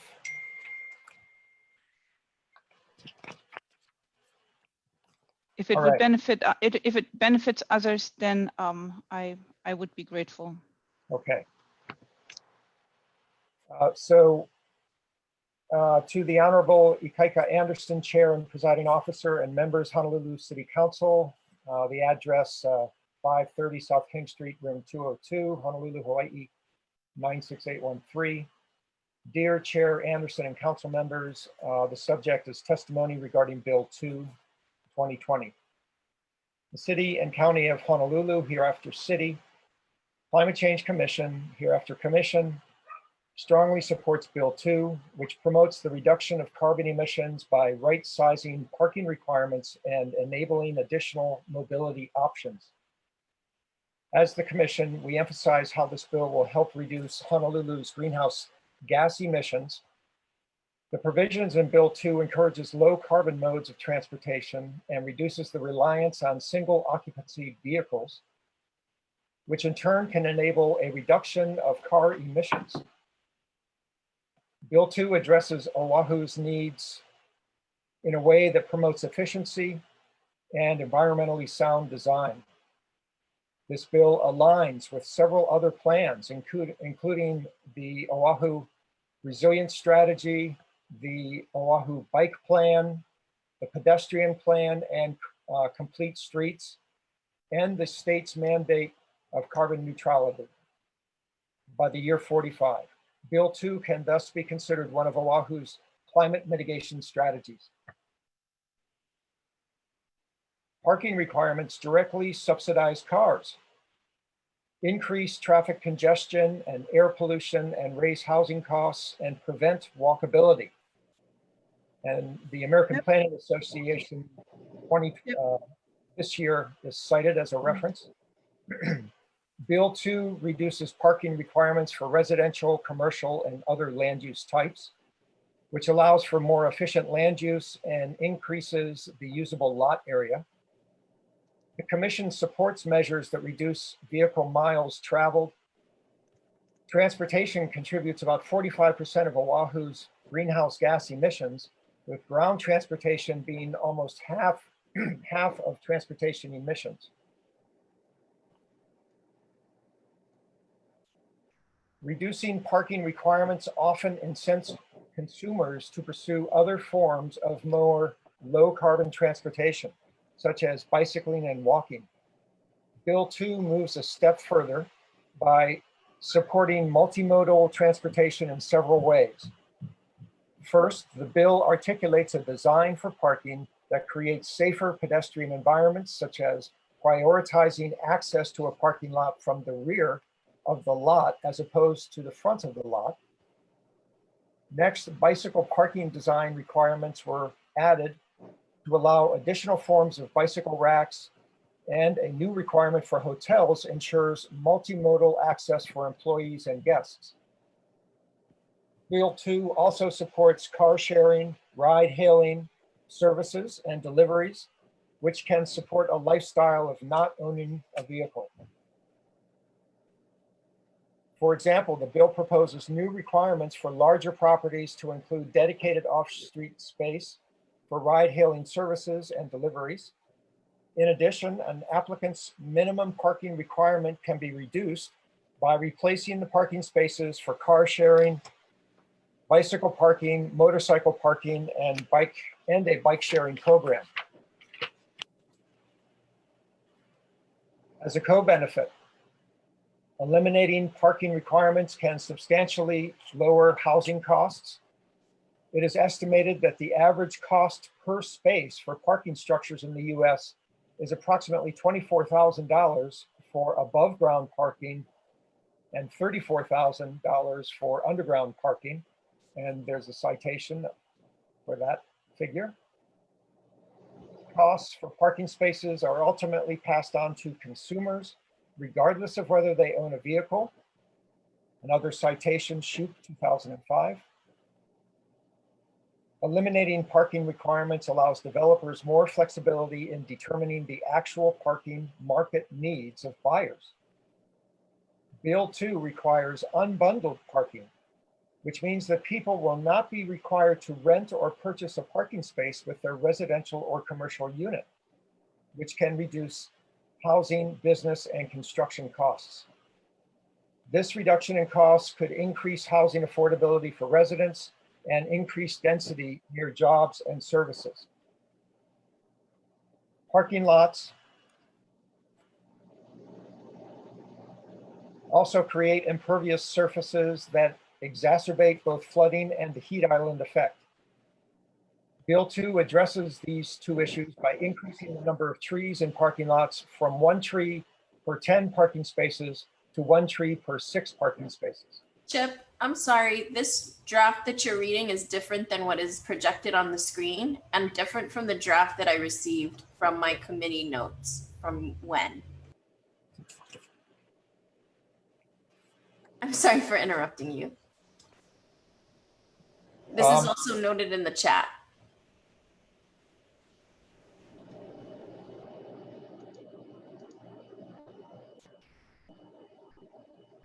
Okay, so were the differences significant? Just how different were they?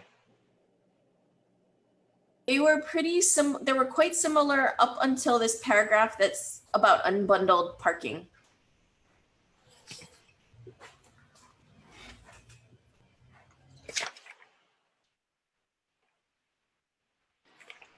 Can I ask a question? I believe this meeting was supposed to go till 5 o'clock. I'm sensing that there are a number of people that feel strongly about what's in here, and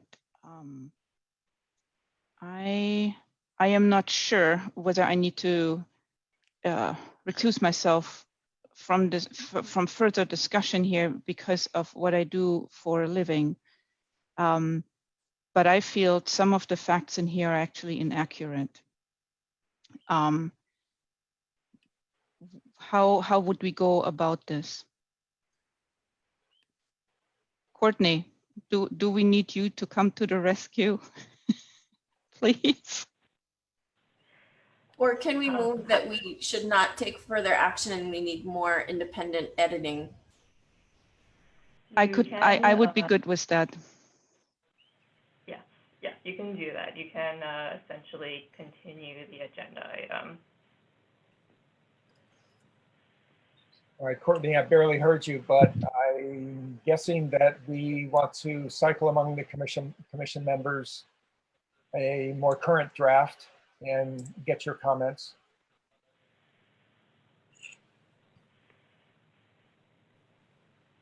Courtney, does that agree with what you were suggesting? I was actually suggesting that you continue the agenda items.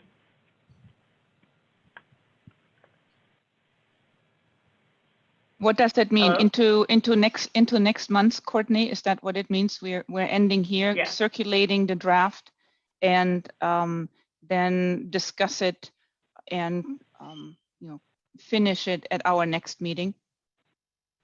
And Courtney, if we do that at the next meeting, can we take testimony also at that time?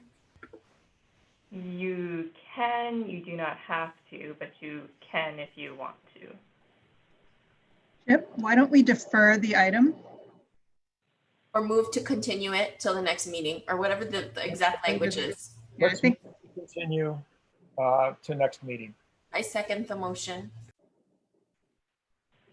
Commissioners, all in favor? Aye. Aye. Aye. All right. we Thank will, you. Continue to our next meeting.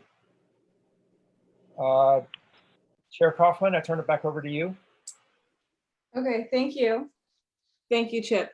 And also just to clarify, Leila Kilolo is the commission's research assistant and is doing initial drafting.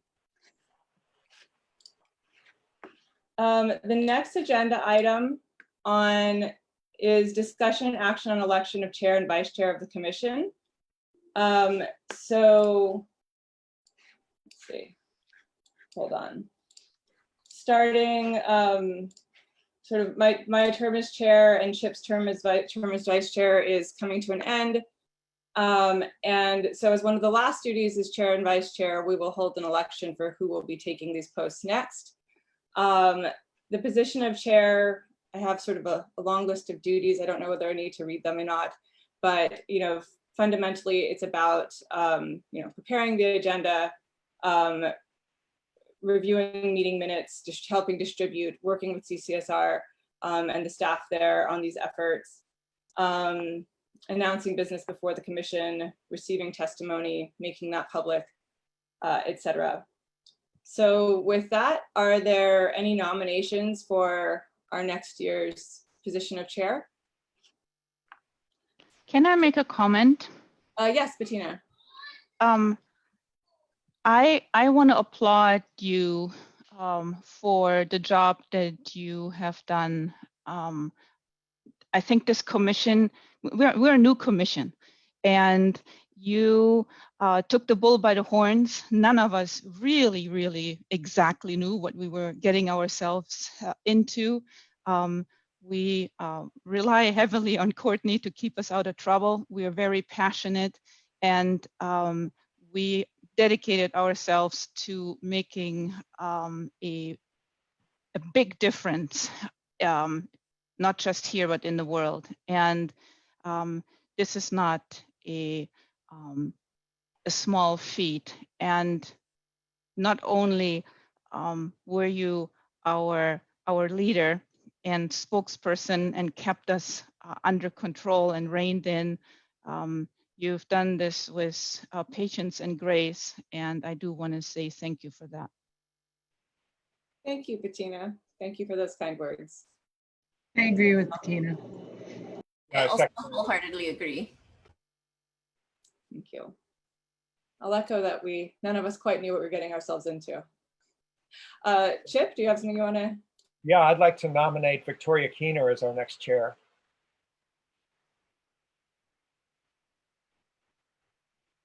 I second the motion if she's willing to accept. Can I say aye now? I think we're rushing the process. I think I'm supposed to next say, are there any further nominations?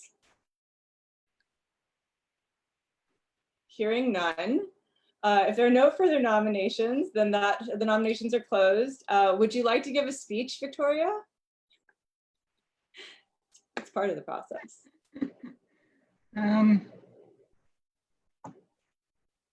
I accept the nomination for this next year, and I will try my best to live up to the standards you have set, McKenna. And I'm going to be calling on everybody to help out and hope we can keep going forward doing business as cordially as we have in the past couple of years. And effectively, and go faster. That's right. Just way faster, Ricky. With that, is there a motion for Victoria as chair? So moved. A second? Second. All in favor? Aye. Aye. Congratulations, Commissioner Keener. You will be stepping in as chair.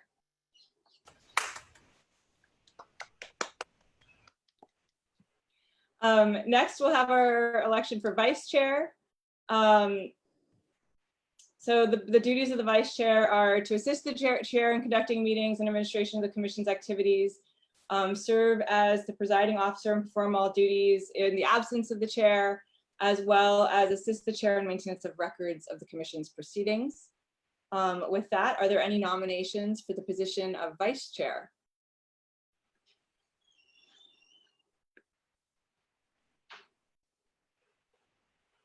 Yes. I'd like to nominate Dr. Rosie Allegado.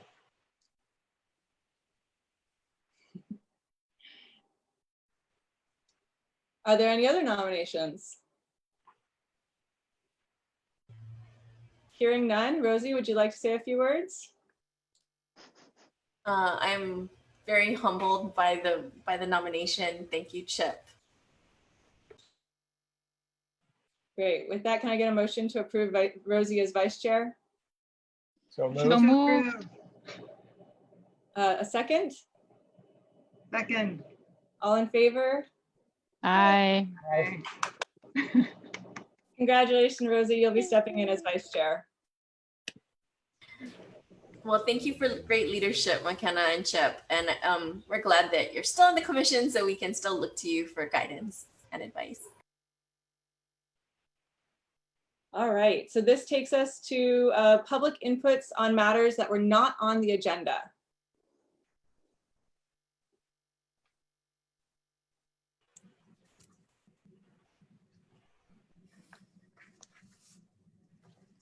I see David Arakawa's hand. And so, Go ahead, Mr. Arakawa. thank you. This goes back to the testimony before, and we'd like for you to consider, for the future chair or vice chair of the commission to consider at a future meeting, a presentation on Bill 2 by the affordable housing developers and other affected stakeholders. And this could all be separate, but I'm just going to read it off right now, and you folks can decide how you want to do it. But number one, a presentation at a future commission meeting on Bill 2 by affordable housing developers and other affected stakeholders. And I explained to Commissioner Allegado the group of other affected stakeholders too. And an invitation to site visits. We are inviting the DPP staff to site visits. So to the extent that this commission and Corp Council want to, create a permitted interaction group that would be willing to go to site visits, we would put that forward also, maybe discuss at the next agenda. So those two things, hopefully for you folks to discuss at the next agenda. Thank you. Thank you for those suggestions. I think site visits would be very appealing. Because of the size of our commission, I think a permitted interaction group is kind of, for us, it has to be under 2 in order to not hit quorum. So. Any other comments for items, particularly those that weren't covered in the agenda? I just had a question response from Mr. Alcala. Would they be prepared to present at the next meeting since we continued Bill 2? Of course. And I think whatever information we have by that time and whatever interaction we have with the Department of Planning and Permitting staff, we'd be willing to present. And also somebody mentioned the reports, the DPP reports, but in our testimony, there's a whole page dedicated to inconsistencies between the report and the actual Bill 2. So maybe, and I didn't give you folks enough time to take a look at it, but maybe within the month or so, we can work on that.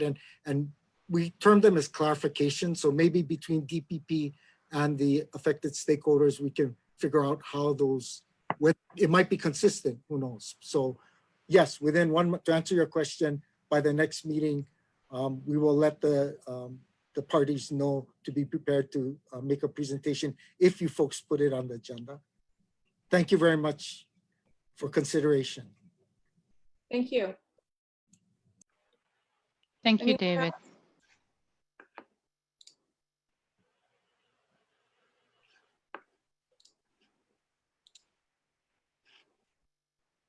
Okay, hearing and seeing none. For a tentative next meeting date, I suggest we do this via a doodle poll, but I also think there's probably urgency in us meeting sooner than later. And I will let you to decide that, Vicky. But in passing that over, but that'd be my suggestion is we meet fairly soon. You're still on the hook until July 1st. True. Well, we'll coordinate that. All right, we'll talk. Okay. I wanted, are we just yeah, I think we can head to announcements. Did you have an announcement, Vicky?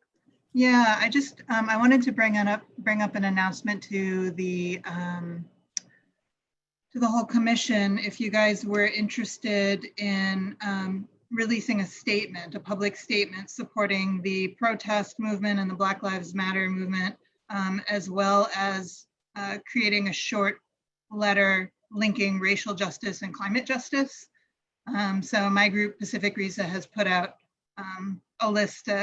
It's getting to be fairly comprehensive of resources detailing the links between racial justice and climate justice. And if that is something that other people are interested in, then that's something we could put on the agenda for next time as well. I Yeah, support I'm it. very much in favor of that. Me too. I'm in favor of it. Great. That's Well, great. then we can start moving something forward on that. In fact, Rosie and I worked with several others at the School of Ocean and Earth Science and Technology to push out a paper last week. Yeah, I saw the SOA statement.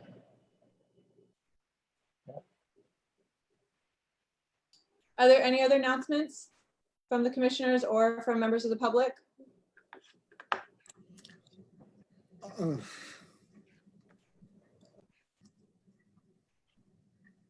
Yes, go ahead, Mr. Arakawa.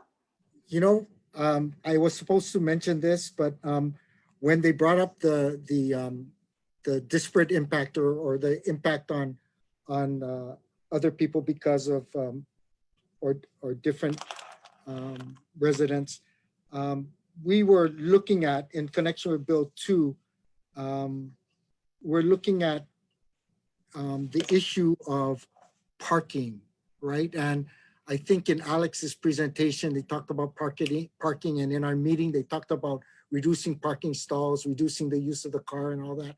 So perhaps we would be requesting, we'll send a letter to request, and this might already be in your reports, commissioners, but what is the city doing? What is the commission going to be supporting to reduce the parking at city facilities? Okay, because right now it seems like a lot of the city laws that are being passed and the climate change, mandates are actually profiling new home buyers and profiling new businesses, and the restrictions are on new home buyers, new businesses, and the attack is on them and not on existing,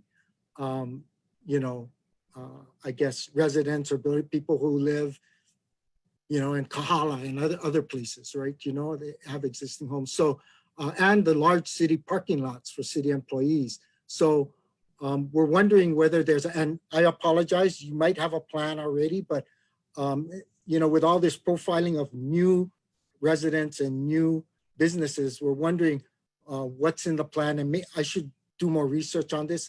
I just thought about it when the commissioner was talking about the agenda item next time. But that would be interesting to see whether the city is walking the talk and they're actually going to get rid of their employee parking and parking at all the other city facilities. So to encourage getting rid of cars and stuff. And Josh might be able to say that. And so we'd be interested in that right now, and whether that same percentage applies to the rest of the public and to new buildings and new